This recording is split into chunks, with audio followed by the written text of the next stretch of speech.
प्रदेश काँग्रेसच्या सचिव यांनी EB फॉर्म पक्षाकडून भूलथापा करून आणल्या. ते असतील महिला काँग्रेस असतील किंवा इतर पदाधिकारी यांना कोणालाही विश्वासात न घेता गद्दारी करून एकनाथ शिंदेसारख्या पक्षाला सहकार्य व्हावं या उद्देशानं ही त्यांनी वागणूक अशी केली. एखाद्या मागणी केली त्याचप्रमाणे प्रदेश काँग्रेस किंवा जिल्हा काँग्रेस कमिटी यांनाही आम्ही त्या पद्धतीने मागणी केलेली आहे. यांच्यावर कारवाई व्हावी. राष्ट्रपती EB फॉर्म कोणाच्या हातात का दिले नाही? 14 नगरसेवक 7 प्रभाग त्या ठिकाणी आम्हाला उमेदवार उभा करता आले फक्त इच्छुक असताना देखील. वारंवार आम्ही त्यांच्या घरी जात होतो. मी सांगत होतो त्यांना की बाबा आमचे उमेदवार तयार आहेत, तुम्ही त्यांना EB फॉर्म कधी देणार? आम्हाला प्रत्येक वेळेस घरी जाईल तेव्हाही टाळाटाळीची उत्तरे त्यावेळेस त्यांनी आम्हाला दिली. मोहोळ नगर परिषदेची निवडणूक नुकतीच पार पडली आणि या निवडणुकीदरम्यान काँग्रेसचा गोंधळ पाहायला मिळाला. या ठिकाणी EB फॉर्मच्या संदर्भाने मोठा गदारोळ झाला, मोठं राजकारण देखील झालं असल्याचं आपल्याला पाहायला मिळालं. ज्या उमेदवार होत्या आणि ज्या पक्षाच्या जिल्हाध्यक्ष आहेत त्यांचा राजीनामा पक्षाकडे मागितला गेलेला आहे. नेमकी काय कारणे आहेत आपण जाणून घेणार. आपल्यासोबत काँग्रेसचे शहराध्यक्ष आणि या ठिकाणच्या महिला शहराध्यक्ष देखील आहेत. तर काय सांगाल आणि काय निवेदनाद्वारे मागणी केली? नमस्कार, मी किशोर पवार, काँग्रेस शहराध्यक्ष. मोहोळ नगर परिषद अनुषंगाने सोलापूरच्या खासदार प्रणिती शिंदे यांच्या नेतृत्वाखाली आम्ही 21 जागा या ठिकाणी लढवण्यास तयार होतो. पण ऐन वेळेस आमच्या प्रदेश काँग्रेसच्या सचिव यांनी EB फॉर्म पक्षाकडून भूलथापा करून आणल्या, सर्व उमेदवार उभा करतो म्हणून. या ठिकाणी आल्यानंतर त्यांनी कोणालाही, मी शहराध्यक्ष फादर काँग्रेस असतील, महिला काँग्रेस असतील किंवा इतर पदाधिकारी यांना कोणालाही विश्वासात न घेता त्यांनी एकनाथ शिंदे गटाला फायदा व्हावा या दृष्टिकोनातून आमचे सगळे 21 नगरसेवक, एक नगराध्यक्ष अशी आमच्याकडे मागणी असताना, इच्छुक उमेदवार असताना देखील त्यांनी सगळे EB फॉर्म लपवून चोरून ठेवले. फक्त 5-6 ठिकाणीच उमेदवार उभारले, त्यातील 2 विड्रॉल झाले. त्यामुळे शाहीन शेख यांनी पक्षाशी गद्दारी करून एकनाथ शिंदेसारख्या पक्षाला सहकार्य व्हावं या उद्देशानं ही त्यांनी वागणूक अशी केली. गेल्या निवडणुकीतही त्यांनी असं स्वतःच्या उमेदवारीसाठी पक्षाची डील केली होती. यावेळेसही तोच प्रसंग घडला. आता आपण आरोप केलात की EB फॉर्म दिले होते, पक्षाचे 21 उमेदवार देखील तयार होते. मग या संदर्भाने पक्षाच्या ज्या खासदार आहेत त्यांच्याशी काय निवडणुकीदरम्यान बोलणं झालं होतं? यावेळेस ज्या प्रणितीताई शिंदे खासदार स्वतः मोहोळला आल्या होत्या, त्यांनी या ठिकाणी येऊन त्यांना विचारलं की बाबा EB फॉर्मचा काय प्रकार आहे. त्यावेळेस त्यांनी ते घाळ उत्तरं दिली. EB फॉर्म घाळ केलेले होते. त्यावेळेस स्वतः ताईंनी त्यांना त्या संदर्भात समजही दिलेली आहे. त्यानंतर पक्षाकडं आम्ही त्या प्रणितीताईंकडे मागणी केली. त्याचप्रमाणे प्रदेश काँग्रेस किंवा जिल्हा काँग्रेस कमिटी यांनाही आम्ही त्या पद्धतीनं मागणी केलेली आहे. ह्यांच्यावर कारवाई व्हावी. पक्ष लवकरच करेल. हे सर्व गोष्टी आम्ही पुराव्यानिशी, कारण की 3 नंबर वार्डातील राहुल तावस्कर हा काँग्रेसच्या रोहित तावस्कर हा काँग्रेसच्या फॉर्मवर उभारलेला असतात. त्यांनी विड्रॉल करून तो स्वतः रमेश बारसकर, एकनाथ शिंदेचे मेंबर ह्यांना पाठिंबा दिला. व स्वतः 4 नंबरचे कॅन्डिडेटचे उमेदवार शाहीन शेख असताना त्या 3मधून कशासाठी उभा राहिल्या या सर्व गोष्टीचा विचार करत असताना राष्ट्रपती EB फॉर्म कोणाच्या हातात का दिले नाहीत?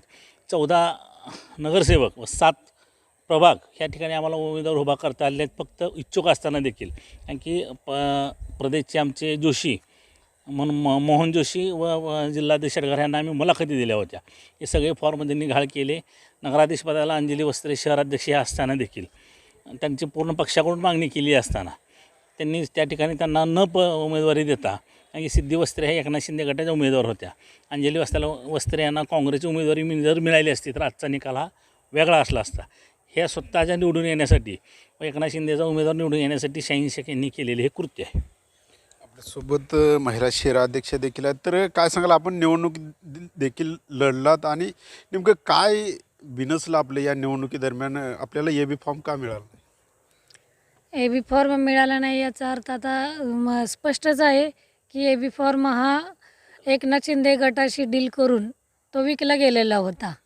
आणि शाहीन शेखला आदरणीय आपले लोकप्रिय खासदार प्रणितीताई शिंदे यांनी सांगितलं होतं की माझे नगराध्यक्षाचे उमेदवार अंजली वस्त्रे आहेत, त्यांना EB फॉर्म देण्यात यावे किंवा EB फॉर्मवरती पूरक या ठिकाणी अंजली वस्त्रे यांचे नाव पूरक या ठिकाणी तरी लिहिण्यात यावे.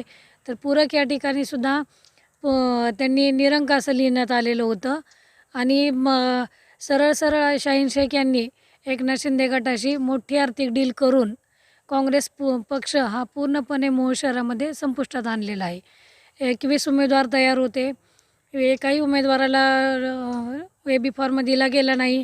वारंवार आम्ही त्यांच्या घरी जात होतो, की सांगत होतो त्यांना की बाबा आमचे उमेदवार तयार आहेत, तुम्ही त्यांना AB फॉर्म कधी देणार आहात, आपण फॉर्म भरायला कधी जायचे आहे. तरी त्यांनी आम्हाला प्रत्येक वेळेस घरी जाईल तेव्हाही टाळाटाळीची उत्तरे त्यावेळेस त्यांनी आम्हाला दिली होती. आता आपण जे आरोप करताय त्या संदर्भाने ज्या पक्षाच्या खासदार आहेत त्यांच्याशी काय बोलणं झालं होतं का या संदर्भात? हो, झालं होतं. आम्ही परवा जाऊन आपले आत्ता नुकतेच निवड झालेले शिवपूजे आप्पा खजिनदार, जिल्ह्याचे खजिनदार सुरेश आप्पा शिवपूजे हे आम्ही प्रणितीताई शिंदे यांना भेटायला जाऊन त्यांना आम्ही हे निवेदन देऊन आलेलो आहोत आणि प्रणितीताईंनी सांगितलेलं आहे की त्या बाबतीत आता आम्ही काय जे पण काय आहे ते त्यांच्यावरती कारवाई करून योग्य तो बदल आम्ही घडवून आणू, असे आम्हाला प्रणितीताई शिंदे यांनी ग्वाही दिलेली आहे. परंतु आता आपण जे आरोप केले ते AB फॉर्मचं कधी वाटप झालं होतं, मग या सर्व जी प्रक्रिया झाली त्यावर जे प्रदेश पातळीवरून काय हालचाली झाली का? काँग्रेसच्या ज्या खासदार आहेत त्यांनी काय भूमिका घेतली? 2 दिवस त्यावेळेस खासदार ह्या सोलापूर मतदारसंघात नव्हत्या.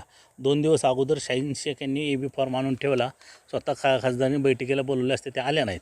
मग ज्या दिवशी रविवार म्हणजे सोमवारी लास्ट दिवस होता फॉर्म भरायचा, त्या दिवशी सोमवारपर्यंत 2:30 वाजेपर्यंत त्यांनी AB फॉर्म कोणालाही आणलेत हेही कळू दिलं नाही. काय ठराविक 4-5 जणांना दिल्या व त्या गपची बसल्या. कोणालाही कळू दिलं नाही त्यांनी AB फॉर्म आणलेत. त्या फक्त म्हणत होत्या आपण निवडणूक लढवू. त्यांनी खरी परिस्थिती कुठल्याही कार्यकर्त्याला व शहराध्यक्षांना कोणा कानावर घातली नाही. ह्याचा अर्थ एकच होता की AB फॉर्म शेवटी त्यांच्याकडे निघाले.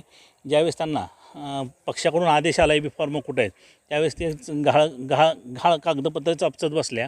लास्टच्या 5 मिनटापर्यंत त्यांनी AB फॉर्म अंजली वस्त्रे यांना द्या असा पक्षाचा आदेश आल्यानंतरही त्यांनी तो जाणून बुजून त्यांना न मिळायच्या सोय केली. ड्रायव्हर पैसे ठेवला.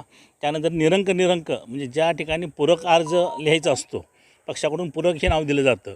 अंजली वस्त्रे ह्याला मेन AB फॉर्मनं त्यांनी दुसऱ्याचाच भरला होता. ज्या उमेदवाराला कोणीही उमेदवारी दिली नाही, ऐन टायमाला त्या उमेदवाराला त्यांनी फॉर्म भरला. अंजली वस्त्रे यांचं पूरक नाव लिहा म्हटल्यानंतर त्या ठिकाणी निरंक म्हणजे ही बघा जाणून बुजून पक्षाला म्हणजे त्या ठिकाणी निरंक लिहून दुसऱ्या उमेदवाराचं नावही लिहिता येऊ नये एवढं प्लॅनिंग करून त्यांनी हे सर्व कृत्य केलं. आता पक्षाकडे काय मागणी केलेली आहे? त्यांच्याकडे प्रदेश सचिव पद आहे म्हणतात, तर मग प्रदेश पातळीवर किंवा प्रदेशाध्यक्ष असतील, खासदार असतील, तर त्यांच्याकडे काय मागणी केली? खासदाराकडे व प्रदेशाध्यक्षाला आम्ही पुरावे सर्व त्यांच्याकडे दाखल केलेलं आहे. व पक्षाच्या व मोहच्या जनतेच्याही लक्षात आलं आहे की या व्यक्तीनं काय केलं, कशी डील केली व कशी मिलीभगत केली. त्यामुळं जनतेनेही त्यांना त्यांची जागा दाखवून दिलेली आहे. तर पक्ष लवकरच त्यांच्यावर कारवाई करेल. कारण की ह्या सर्व गोष्टी गेल्या वेळेसची नगरपरिषद निवडणूक असेल किंवा सध्या चालू झालेली निवडणूक असेल, हे सर्व मोहळा आता ह्या गोष्टी उघड झालेल्या आहेत. आता हे काही लपून राहिलं नाही ह्यांनी पक्षाशी. कारण की आत्तापर्यंत पक्षाशी अशी लोक गद्दार करून वागतात व स्वतः पक्षात कुठलंही कार्य नसताना ह्या लोक प्रदेशवरच्या काही करतात की आता त्यांना प्रदेश सचिवपदी राहण्याचा काहीच अधिकार नाही. कारण की 4 नंबरला फेकल्या गेल्यात त्या. म्हणजे तुम्हाला एवढं नाकारलं की पक्षाने नाकारलं, आता तुम्हाला जनतेनेही नाकारलं. ह्याची त्यांनी स्वतःही घेऊन स्वतःच त्यांनी हे करावं. पक्षाने कारवाई करण्यापेक्षा त्यांनी स्वतःहून हे केलं तर चांगलंच, नाही तर पक्ष त्यांच्यावर कारवाई करेल. आपण जर पाहिलं तर या लोकसभा निवडणुकीदरम्यान या ठिकाणाहून ज्या खासदार झालेल्या आहेत प्रणितीताई शिंदे यांना जवळपास 63,000चं मताधिक्य या मोहोळ मतदारसंघाने दिलं होतं. परंतु नुकतीच जी मोहोळ नगरपरिषदेची निवडणूक पार पडली, यामध्ये काँग्रेसवर नामुष्की अशी ओढवली आणि या ठिकाणी AB फॉर्मचा गोंधळ आपल्याला पाहायला मिळालेला आहे. आणि ज्या प्रदेश सचिव आहेत त्यांचे राजीनाम्याची मागणी यांनी पक्षाकडे केलेल्या आहे. ज्या खासदार आहेत प्रणितीताई शिंदे किंवा प्रदेश पातळीवरून काय निर्णय घेतला जातो याकडे आता सर्व कार्यकर्त्यांचं, पदाधिकाऱ्यांचं लक्ष लागून राहिलेलं आहे. तसा कार्यकर्त्यांनी ठराव देखील या ठिकाणी केलेला आहे. परंतु वरिष्ठ काय निर्णय घेतात यावर आता सर्व अवलंबून असणार आहे. BCG न्यूजसाठी अशोक कांबळे, सोलापूर.